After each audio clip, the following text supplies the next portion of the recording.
Em nome do Pai, do Filho e do Espírito Santo. Amém. Meus queridos irmãos, nós estamos no cenáculo junto com Jesus, é o capítulo 16 de São João.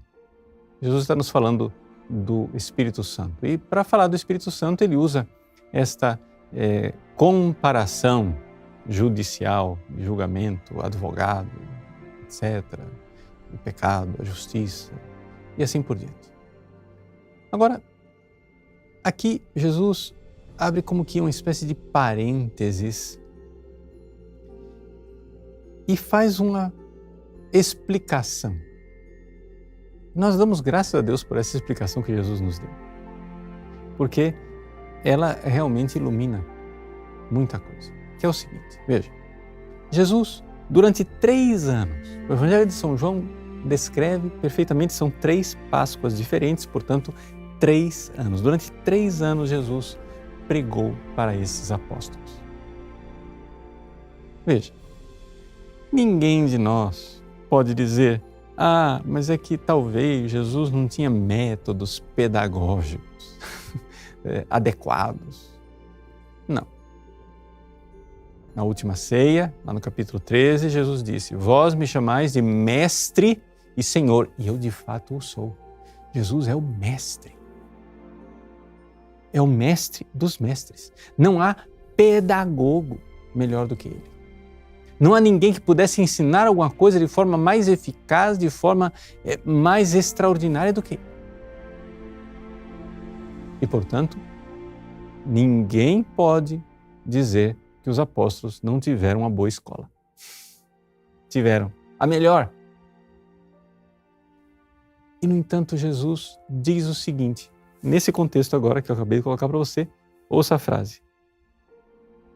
Tenho ainda muitas coisas a dizer-vos, mas não sois capazes de as compreender.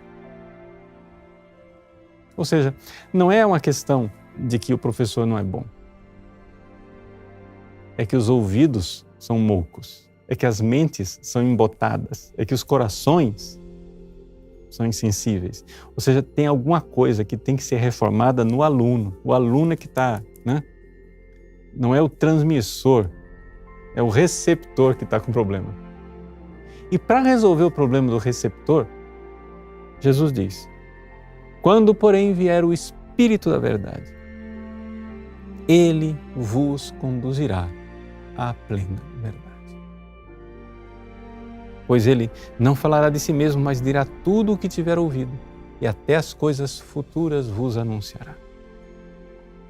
Então, vejam, meus queridos, nós precisamos do Espírito Santo. Os apóstolos tiveram os melhores instrutores. O melhor instrutor, Jesus. Mas, se nós não abrirmos o nosso coração para o Espírito Santo, para a ação divina, não funciona. E vejam que o Espírito Santo, ele não vem somente dar uma luz, ele vem capacitar também. Ou seja, existe uma transformação, existe algo dentro do ser humano que precisa mudar para que nós possamos compreender melhor. Só para usar um exemplo histórico bem distante daqui da última ceia, vejam, por exemplo, Santo Agostinho. Santo Agostinho, antes de se converter, ele se converteu com 32 anos de idade, antes de se converter, ele era um estudioso. Primeiro foi um grande estudioso daquilo que era a oratória, etc, etc. Ou seja, hoje seria comparável a um grande advogado, um grande marqueteiro, um grande orador. Então, e você vê claramente que ele era muito capacitado.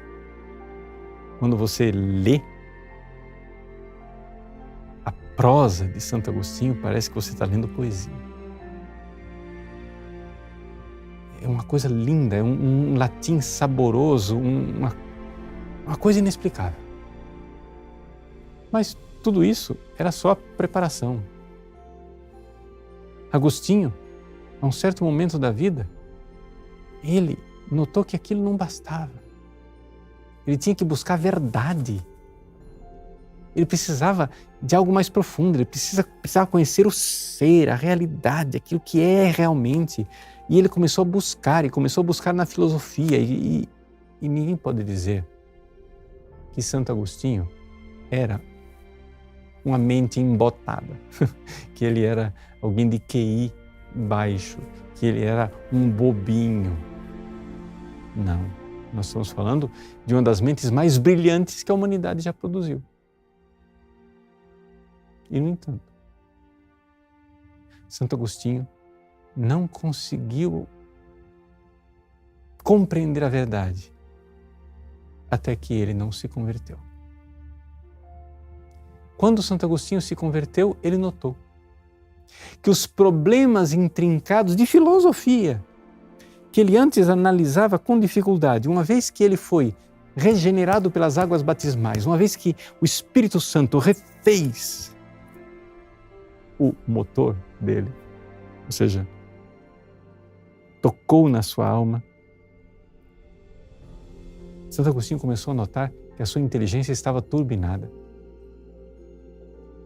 Ou seja, que ele estava conseguindo compreender até mesmo as coisas filosóficas com uma percepção maior, com uma agudeza, com uma penetração, com uma capacidade. O que antes ele ficava feito cachorro correndo atrás do próprio rabo sem sair do lugar, agora, com a graça de Deus, ele compreendia. Eu estou dando aqui o exemplo de Santo Agostinho porque nos ajuda a perceber o que é que Jesus está dizendo no Evangelho de hoje para os seus apóstolos. Tenho muitas coisas a dizer-vos, mas não sois capazes de as compreender agora. Ou seja, o Espírito da verdade, o Espírito Santo, vos conduzirá à plena verdade. Que beleza saber que o Espírito Santo nos capacita. Então vamos lá.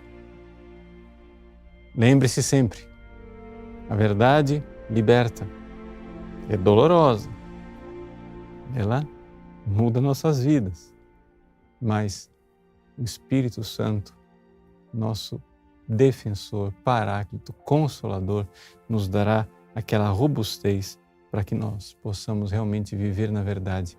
E então pronto, não teremos medo dos julgamentos, nem do julgamento de Deus, nem do julgamento iníquo e errado dos homens. Dos homens não teremos medo, porque o Espírito Santo está conosco. De Deus não teremos medo, porque o próprio Espírito Santo nos mostrará a verdade. Quanto Deus quer a nossa salvação e Ele é justo. Ninguém vai para o inferno por culpa de Deus. Ele, em infinita misericórdia, quer que nós sejamos salvos. Quando somos salvos pela sua graça. Quando somos condenados, infelizmente, por culpa nossa. Coragem, então. Peçamos o Espírito de verdade. Deus abençoe você. Em nome do Pai, e do Filho e do Espírito Santo. Amém.